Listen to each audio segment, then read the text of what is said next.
In the early hours of June 14, 2025, a predator moved through the quiet, trusting neighborhoods of Minnesota. But this wasn't a stranger in the shadows. This was a man wearing a badge, dressed in authority, and armed with intent. By dawn, 2 state lawmakers would be dead, others left clinging to life, and an entire state gripped by terror. Who was this man? Why did he target public servants? And how did he come so close to changing the face of Minnesota politics forever? Stay with us as we unravel a night of horror and the chilling truths it left behind. It started just after 2 a.m. in Champlin, Minnesota, a peaceful middle-class suburb north of Minneapolis. A neighbor reported what they believed were fireworks, until the unmistakable hollow pop of gunfire cut through the night. When officers arrived, they discovered State Senator John Hoffman and his wife Yvette barely clinging to life. John had been shot 9 times, Yvette 8. The couple was rushed into emergency surgery, both in critical condition, their daughter hiding in a closet just steps away from the bloodshed. Barely 90 minutes later, another chilling call came from nearby Brooklyn Park. This time, it was State Representative Melissa Hortman and her husband Mark. But police arrived too late.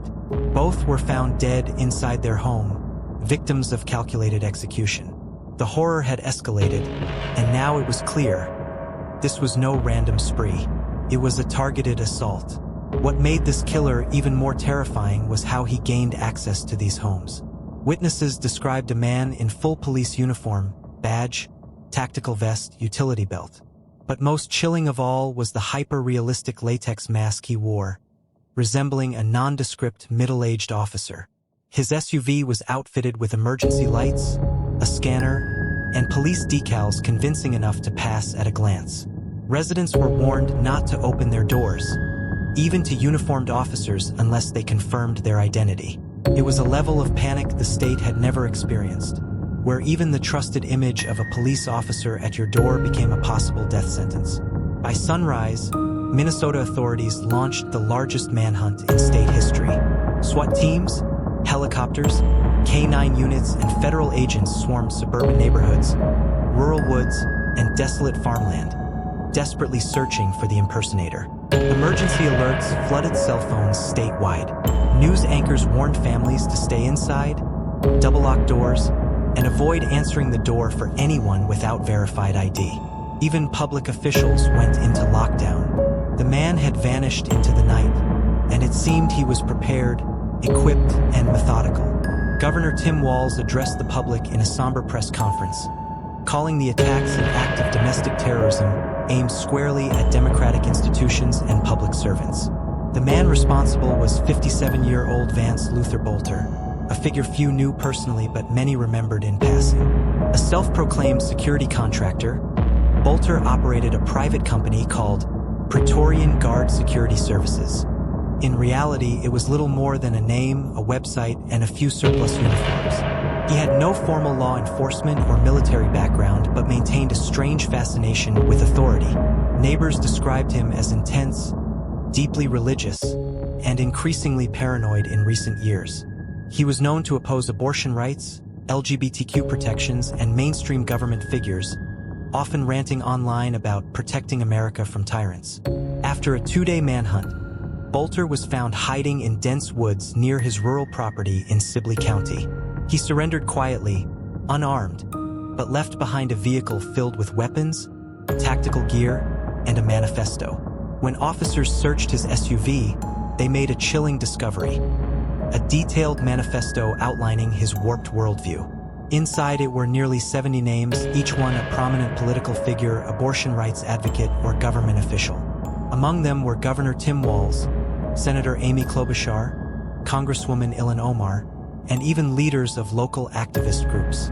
The list was organized by region, with personal notes on each target's political positions and perceived threat level.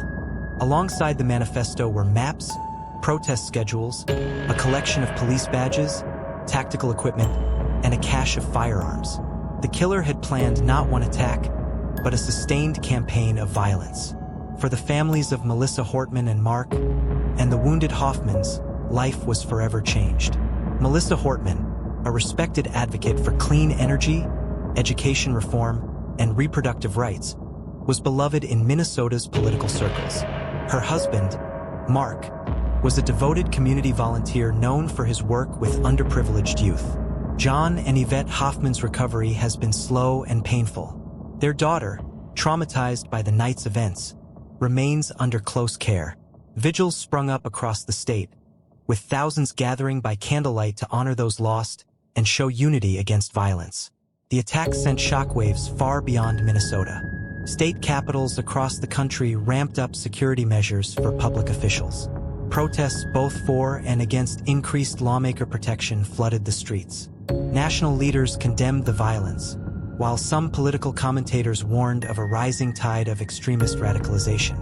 Governor Walz pledged a comprehensive review of lawmaker safety protocols. Public buildings were outfitted with upgraded surveillance, security details expanded, and emergency protocols rewritten. At the heart of it all remained one burning question: how did a lone man get this close to toppling public trust and sowing terror from behind a fake badge? Investigators continue combing through Boelter's digital footprint, finances, and social connections. How he acquired the police uniforms, patrol car outfitting, and sensitive protest information remains under scrutiny. What drove him from extremist rhetoric to open assassination attempts? Was he influenced by fringe groups? Did he have help? And perhaps most terrifying of all, are there others like him hiding in plain sight, waiting for their moment to strike? Boelter now faces multiple counts of second-degree murder, attempted murder, and weapons charges. Federal prosecutors are reportedly considering domestic terrorism and civil rights violations, charges that could carry life sentences. His trial is set to begin on Monday, June 16, 2025, expected to draw national attention and ignite fierce debates over political violence, security, and free speech in America. This story reminds us how fragile public trust can be, how quickly the symbols we rely on for safety can be twisted into tools of fear. It's a cautionary tale for any democracy. When lies wear a uniform and hatred hides behind a badge, the consequences can be catastrophic. If this story moved you, please like this video, share it with others, and comment below on how your community can stand against political violence. And don't forget to subscribe and turn on notifications. Here at Hidden Crimes, we believe in the power of awareness, truth, and resilience in the face of darkness.